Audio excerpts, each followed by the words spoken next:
Hello, hello, beautiful people. I hope you don't mind that I'm coming here to just start a very respectful discussion on something that I've had on my mind as of lately.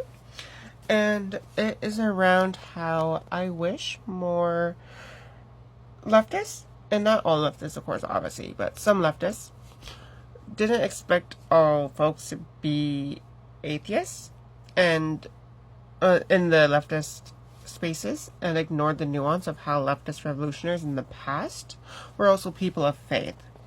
Now, bear with me while I try to formulate my thoughts. So some atheists are very loudly outspoken in leftist circles, and I believe that to be leftist, you don't need to leave behind your spirituality, as spirituality is truly beautiful, and it should be a personal journey between you and your deity or deities.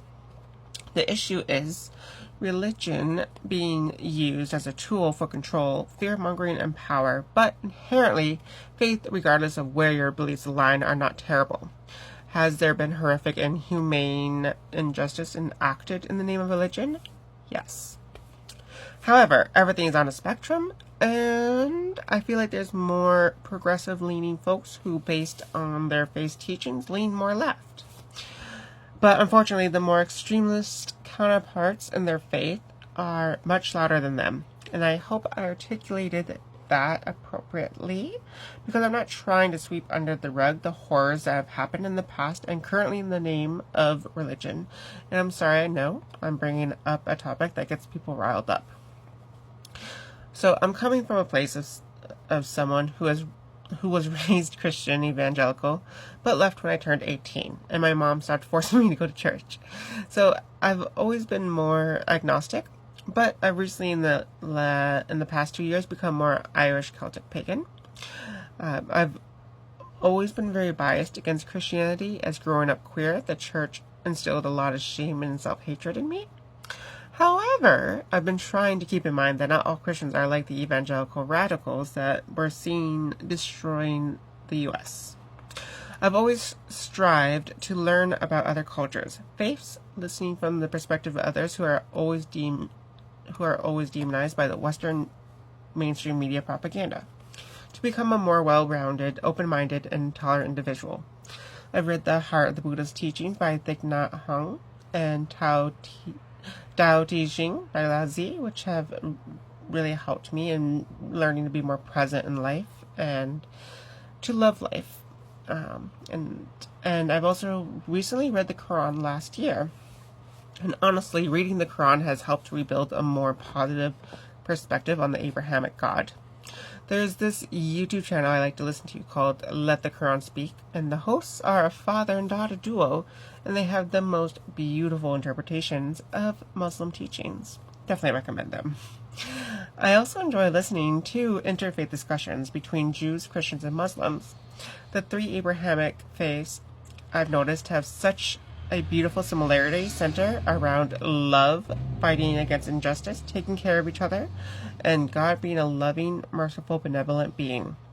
I especially love listening to anti-Zionist Jews discussing their spirituality and the Jewish values of asking questions and speaking out against injustice. Muslims have also this beautiful strive to speak out against injustice, help others in need, and not judge others as only God can judge them. Whenever you think back on Jesus' teachings, they're very progressive and anarcho-communist leaning if you want to apply a modern lens. Jesus taught us to not judge others, to love one another, feed the hungry, help those in need, and not to bend to the will of those in power or the wealthy. And plus, Jesus is a very anti-capitalist badass who flipped tables, and he did teach that it is easier for a camel to enter through the eye of a needle than for a rich man to enter the kingdom of heaven. I wish more Christians actually followed the teachings of Jesus, but unfortunately white supremacy, white nationalism, and Christian nationalism have hijacked Christianity. In the U.S., Christians used to be more socialist and progressive, fighting for workers' rights, and were a part of the civil rights movement. But Republicans turned to the Christians after the 60s when Christians were wondering, oh no, has society gone too far? And the Republicans said to them, join us and we can bring the country back to a Christian nation. Of course, the Christian evangelicals played their part in the shift too, like Billy Graham, Pat Robertson, and Rush Limbaugh over other televangelists, and Reagan, of course, in the Christian nationalism turn the U.S. has taken. Although granted, the U.S. has always been a white nationalist country since its founding. Anyways, back to my point I'm trying to make is a lot of leftists trying to push that to be a leftist you have to be an atheist, and they ignore the nuance of past revolutionaries, like how in Ireland a lot of the leftist uprisings were Catholic Christians or Protestant Christians. And granted, the English did enforce Christianity on them through colonization, so, which is actually why I'm Celtic Irish pagan, because I've learned after a DNA test I'm 58% Irish, and I'm looking to get back in touch with my ancestries and ancestors' culture. So anyways, the Egyptian president Nasser's early influences were from reading the Quran and the teachings of Muhammad, and Nasser tried uniting the Arab countries through anti-imperialism and trying to nationalize the Suez Canal, which is what led to the US and the UK supporting coup attempts against him.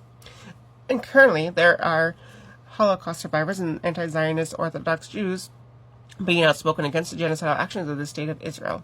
And I love listening to videos of Rabbi Yisrael David Weiss, sorry for slaughtering your name, calling out the State of Israel, going against the Torah, and speaking so outspoken against how Zionism doesn't represent Judaism. And then, of course, there's the amazing Noam Chomsky and Norman Finkelstein, who I love reading and listening to speak.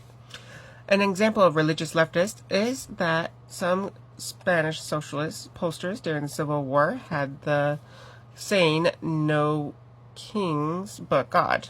And there was also a general in the U.S. Army named Smedley Butler who became a pacifist and was a Quaker. He denounced a coup planned by fascist businessmen called the Business Plot. The plan would have elevated Butler to take the position of dictator of the U.S. He testified to Congress that he had been asked to become a dictator. For him, the Quaker faith and Christianity were convictions that gave perspective to the situation. Anyways, to conclude, because my video is about 8 minutes long, my introduction to leftism was me reading Emma Goldman and Lucy E. Parsons. I lean more anarchist, and I live by the values and principles of mutual aid, direct action, and direct democracy. I'm not for authoritarianism on the left or the right, and I try to be cautious to make sure if someone claims to be a communist, they're not a tanky type of communist.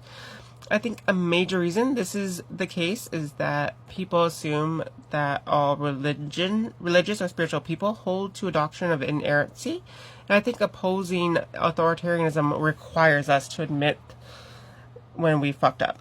Lefty spaces tend to jive with the idea that we're living in an experiment, and experience necessitate making mistakes. If you see mistakes as part of the process and not a moral failing, it's entirely possible to not hold a doctrine of inerrancy, either in politics or religion. But I think it's been something of an overcorrection. I think there's a prevailing view that believing one part of a religion, such as Jesus was the Son of God sent to sanctify humanity, requires you to hold in equal value all parts of a religion, such as authority in government is granted by God, and therefore anything a government does is justified. When in reality, most people, consciously or not, take what is helpful and leave what is not. Again, in both politics and religion. I've been involved with a local Black-led grassroots organization whose founder is so very inspiring and badass, and when I first met her, I had a crush on her, which has now developed into platonic love. But she's a Christian who is an actual true follower of Jesus' teachings, and working with her has healed some of that religious trauma in me. So those are my thoughts centered around this, and I would love to see respectful discussion in the comments if you have anything to share. And yeah, let's get into some deep introspection, learning and growing. Bye.